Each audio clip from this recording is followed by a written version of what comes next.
عن جديد لكم مستمعينا الاعزاء، اهلا وسهلا فيكم وين ما كنتم عم تسمعوا لراديو البلد بنابلس طوباس واراضي 48.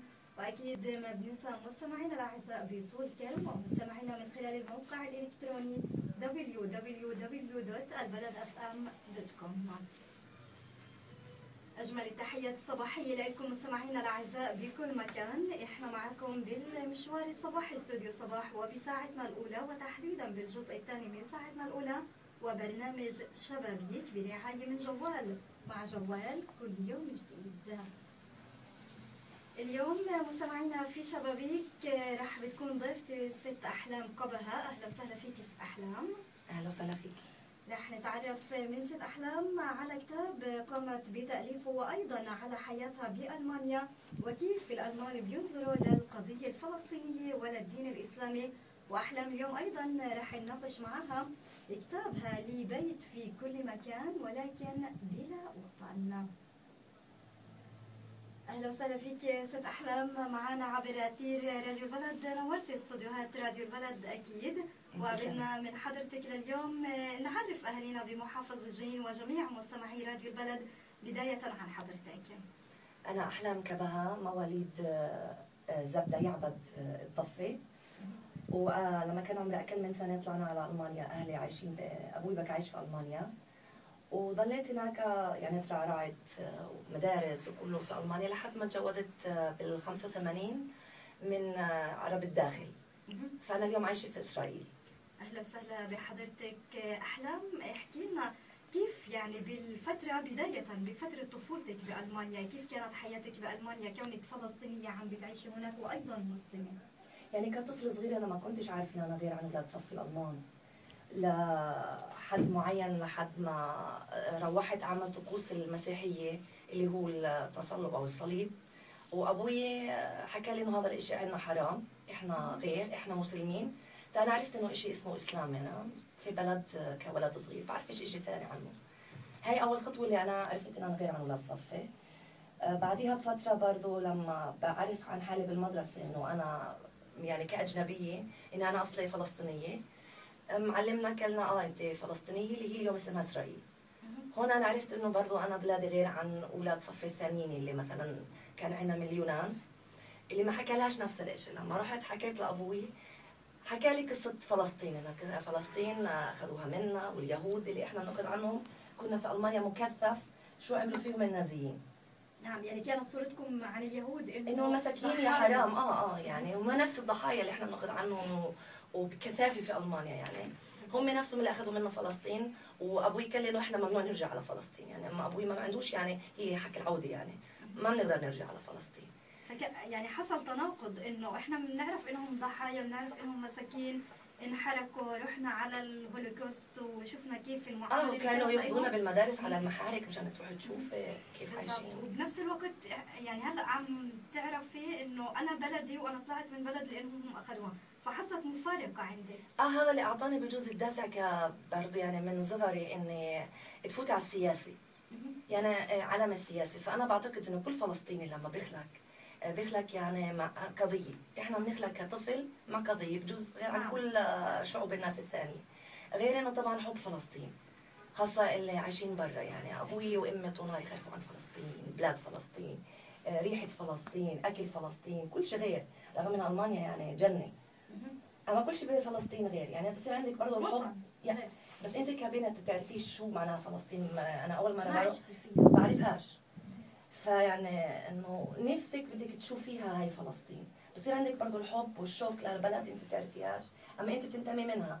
مع الحب للسياسه انه شو صار في الشعب، ليش هيك صار في الشعب، ليش انا اخرى مره صرت غير عن اني مسلمه، اخرى مره غير عن اولاد صفي الاجانب، انه انا برضه ماليش وطن. يعني ماليش اني انا اقول عن حالي فلسطينيه. يعني لا، هي اسمها اليوم اسرائيل، فيش شيء اسمه فلسطين.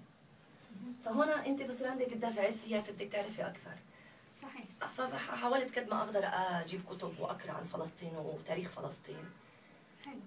وشو بالمحصل يعني بعد ما قرأتي وعرفتي تاريخ فلسطين حاولتي انه تغيري الصورة والنمط اللي مأخوذ انه لا في شيء اسمه فلسطين وفي ناس تم تهجيرهم وتم اخذ هالارض بالكسر وانه احنا مهجرين لهالسبب؟ حاولتي تقنعي زملائك بالصف او تغيري بالصوره اللي موجود بألمانيا؟ إيه، كبنت صغيرة بجوز اكيد، خاصة لما انا بصحى بال 82 لما صارت مجزرة صبرا وشتيلة. يعني هاي الصور بعد الحدث في عقلي، يعني انه انا كالبنت الوحيدة اللي بجوز روحت، يعني رحت على المدرسة عيط على اللي شفناه يعني. وكل اولاد صفي انه يعني هذول اصلهم من فلسطين، صح هم في لبنان بس اصلهم من فلسطين لانهم هجروا من فلسطين ولاحقينهم مخر هناك بقتلوهم. فبكى في عندي دائما هذا الشيء انه تدافع، يعني انه هي مش الهم البلاد، هي إلنا. تغير الصورة اكيد، ما هي يعني لما بتفوتي على التاريخ، حتى لما بتقري بالتاريخ بكوا يقولوا عن فلسطين، يعني في فلسطين. فمره واحده صارت بعد ال 48 صار اسمها اسرائيل. فيعني انت هون بتقولي لهم يعني هي اصلها فلسطين، يعني مش اجت لله يعني. وانتوا السبب، انتوا اللي يعني فاهمين، انتوا السبب، انتوا اللي خليتوا تصير المجزره هاي تبعتكم، اللي خليتوا العالم بس ما لقيوش الا فلسطين يعني يعطوهم اياها. اما اللي على يعني لما بعد 11 سبتمبر، نعم، لما أخرى صارت نظرة الإسلام بالضبط انه دين ارهاب ودين يعني بس تم وصفه بس بانه دين كثير سيء. ارجع لقبل لما بكيت بالثانويه، مره بكينا بالصف ال11 بالحصه الفرنسيه، نتعلم فرنسي. اجى المعلم اول مره بيشوفنا، بدك تعرفي على حالك؟ انا نفس الشيء عرفت على حالي، بقول لهم من فلسطين. بقول لي اوه اول مره انا بعلم وحده من فلسطين. كان ضحك له، بقول لي ومعك كلاشينكوف؟ هسه انا برضه هون اول مره، يعني صح كنت كبيره اما اول مره بحس انه احنا ارهابيين بنظرهم. خاصه اللي صار ب 72 لما فاتوا على ميونخن في الاولمبيادا وقتلوا اليهود اللي هناك، فهول الفلسطينيين ارهابيين. هسه ليش احنا صرنا ارهابيين؟ هذا اللي انا حبيت اقوله في هذا الكتاب. ليش يوم من الايام يعني اضطرينا نصير ارهابي مشان الناس تعرف انه شو بصير عندنا هون؟ فانا هو حقيقة مش إرهاب، هو دفاع، يعني دفاع عن النفس. هي بالضبط، بس أنت بدك تقولي لهم بلغتهم يعني إنه الدين الإسلامي مش إرهابي. إسلام من كلمة سلام، سلام معناها بيس. صحيح. ولما بدك تخلفيهم عن القضية الفلسطينية، أنت أنا يعني اللي حابه إني أقيم القناع هاي تبعت اليهود المساكين الضحايا اللي هم اليوم متجلدين. يعني أنت بدك تفرجي، وقد ما بقدر أنا هذا الشيء بحاول أعمله في الكتاب. كيف يعني وين وصلتي بموضوعك؟ يعني بالكتاب برضه لإيش تطرقتي؟ عن إيش حكيتي؟ وخصوصا بعد أحداث سبتمبر.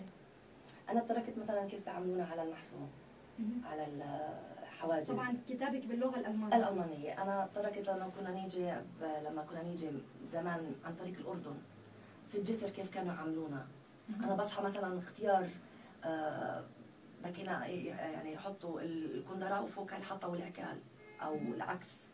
أنا صاحي يوميها إنه الاختيار أخذ الحطة ودموعه نازلات، وكان لهم يعني صب عليهم بقول لهم انتوا بتدوسوا على كرامتنا في الكندرة.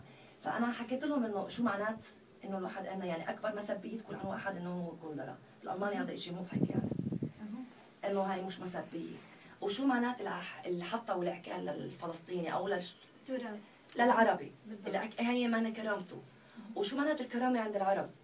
يعني هم مش هالقد عندهم الكرامه زي عندنا. يعني احنا قلت لهم رسالة صعبة اللي عم بتحاولي توصليها، انت بدك تفهم بمختلف المفاهيم. الكرامه عندنا يعني خذ من واحد حياته ولا تاخذ كرامته لهي الدرجه. يعني كيف كانت ردود الفعل والصدى والإقبال على كتابك في ألمانيا؟ بشكل إيجابي، لأن أنا ما كنتش متوقعها هالقد. أنا كان عندي دائما أمل إنه كل واحد من زي ما حكيت لك فلسطيني بيخلق مع قضية، إذا بتقدر تساعدي بهاي القضية ساعدي. كل واحد باللي الله معطيه، وإحنا شعب موجود منا في كل العالم.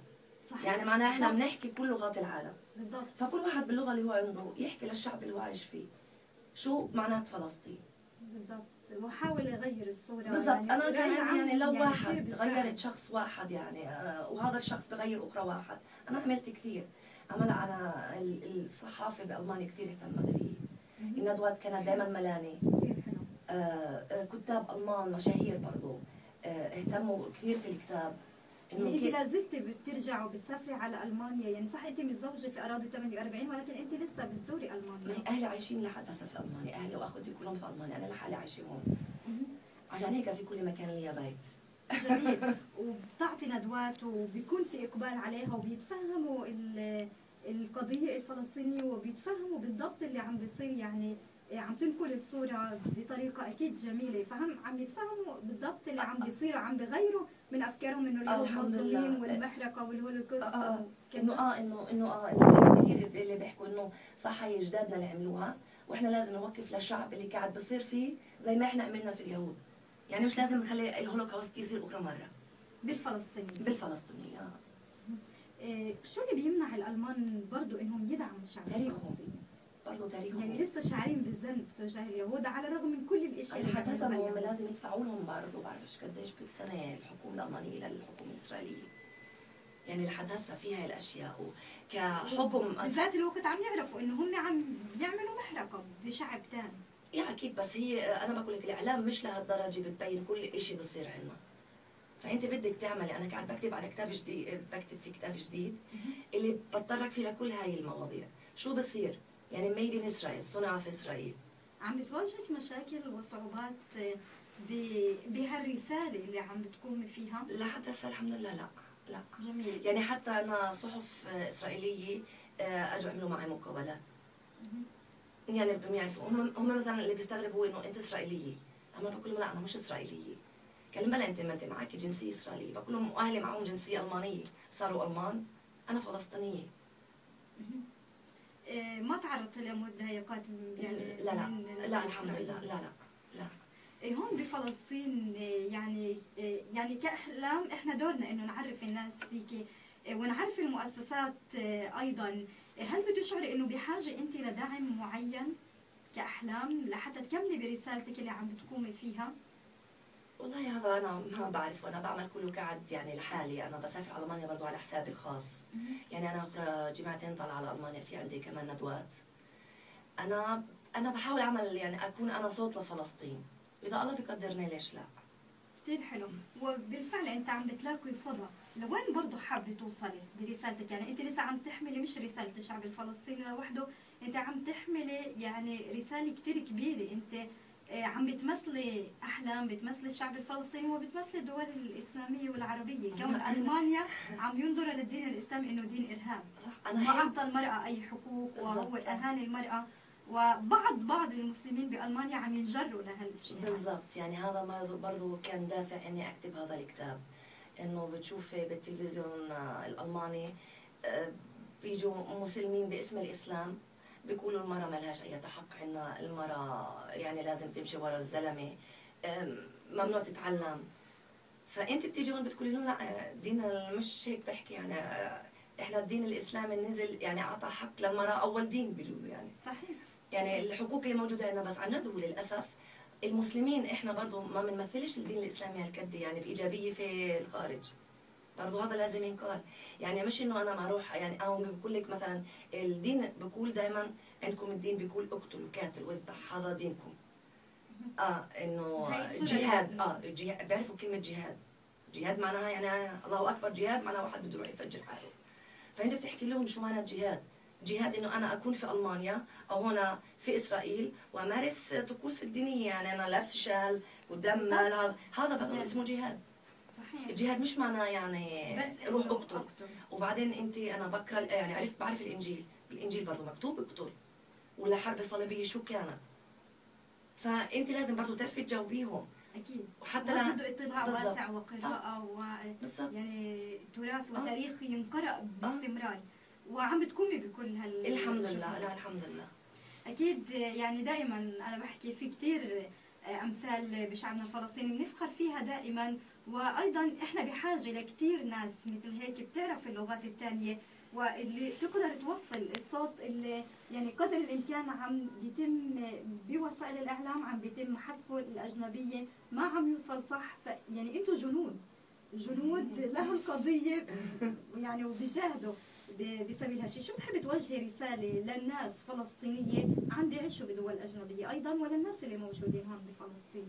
انا في عندي يعني اكثر من رساله. اول شيء انه زي ما حكيت لك احنا عندنا قضيه كل واحد اللي بيقدر عليه يعمل فيه. يعني اللي الفنان في فنه، انا مثلا في الكتابه، كل واحد اللي بيقدر يساعد انه يوجه يعني الصوره الحلوه. احنا الشعب بده يعيش، الشعب بحب ينبسط. فيعني مش هنا بس الشعب بده يروح يفجر حاله بده يقتل، انتوا يعني افهموا ليش هذا الشعب وصلت معه انه يصير هيك. والرساله الثانيه اللي انا كثير مهمه عندي اللي هي قضيه العرب الداخل. نعم. يعني انه احنا برضه فلسطينيه. اكيد. مش انه انت لا انت بتحسي دائما انه لا انتوا اسرائيليه، احنا مش اسرائيليه، احنا فلسطينيه. يعني احنا انا بنظري يعني كاحلام انا بشوف احنا الشعب، يعني احنا الفلسطينيين اللي في الداخل، احنا الفلسطينيين الحقيقيين، احنا اللي ضلينا في بيوتنا في اراضينا. وقديش احنا بنعاني. انا يعني صح انا مش يعني قديش اولادي بيعانوا. انت بتذوق كثير هناك بالمطار. اذا انا طلعت بالمطار انه انا مش بمرق زي اي واحد اسرائيلي، انا بدي تفتيش خصوصي، سيارتي لازم تتوقف. يعني في تمييز في كل محلات، وهي لازم الواحد برضه يفرجيها، لانه اسرائيل بتقول عن حالها هي البلد الوحيد الديمقراطيه في الشرق الاوسط، وهي ما فيش منه هذا الحكي. برضه لازم تفرجي للناس فيش منه هذا الحكي. ندوتك المقبله ايش رح بالضبط، لايش رح تتطرقي من خلالها؟ ندوتي الجديد هي هسه برضه على نفس الكتاب، بعده الكتاب الجديد ما نزلش يعني، بس يعني في محلات ثانيه على نفس الشيء اللي هسه حكيت فيه. في لك نيه انه يتم ترجمته للغه العربيه؟ على اليوم ليش لا يعني، بس الحق لدار النشر. اما دار النشر قالت لي هي بتحب تساعدني، فما بدهاش تاخذ يعني شيء كبير من اللي حابب انه يترجمه. انا نفسي برضه يطلع في الانجليزي او بالعبراني. حلو. حلو، ضروري اصلا انه يطلع بلغات ثانيه. ايضا يعني جميل انه بيتم دعوتك، يعني مع كل انه الالمان مع اليهود وعم يعرفوا بينهم وبين حالهم، احنا عم نعرف انهم عم يعرفوا الشيء الحقيقي او صاروا يعرفوا الشيء الحقيقي وعم يتفاجئوا فيه، ولكن استمراريه دعوتك يعني بشكل نوع ايجابي، انه على الرغم انهم مع اليهود انت عم بتغيري صوره عن الاسلام، عم بتغيري صوره عن الفلسطيني، ولكن مع هيك وفي كل ندوه بيتم دعوتك. اما والحمد لله يعني انه بيحكوا انه في كتاب زي ما حكيت لك كتاب مشاهير بيحكوا انه ما في معارضين لك او ناس بحاول الحمد لله عليك. الحمد لله لحد هسه ما فيش ان شاء الله دائما ان شاء الله يعني نطمح الحمد لله على طول. يعني بحكي انه كيف مرة فلسطينية اجت يعني بكم من كلمة او كم يعني وكتابي ما هو صغير مش كثير كبير، انه بتلخص لنا مشكلة اللي يعني بتعمل خطر لكيان العالم كلياته. يعني هي ما تستهينوش فيها، يعني قضية فلسطين أو الصراع العربي الإسرائيلي تستهينوش فيها.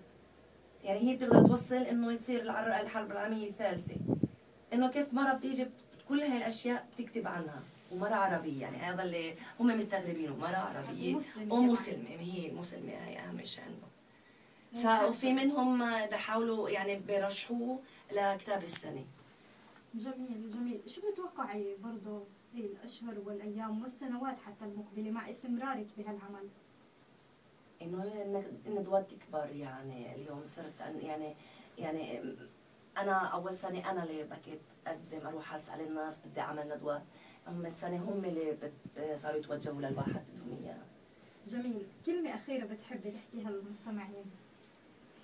اللي أنا كاتبه في الكتاب ارحموا من في الأرض يرحمكم من في السماء. أنا بآمن إنه لازم إحنا نمشي على هذا الشيء. أكيد. إحنا كثير تشرفنا فيك أحلام، أهلا وسهلا فيك، ودائما بنفخر بأمثالك وبنسائنا الفلسطينيات. ويا ريت يعني يا ريت إنه كل فلسطيني بيعيش بكل مكان إنه يحاول يجاهد بمكان اللي هو موجود فيه. إحنا دائما رح نضل متابعين لإلك، وأيضا رح نضل على تواصل معك ومع أعمالك وندواتك بألمانيا. رح نسلط الضوء كثير على هالموضوع. شرفتينا اليوم بشبابيك، اهلا وسهلا فيكي في جنين اكيد بلدك وبراديو البلد. واجمل تحيات لكم مستمعينا الاعزاء، واهلا وسهلا فيكم دائما. خليكم معنا على السماع. فاصل وبعد هيك راجعين بساعة صفاء.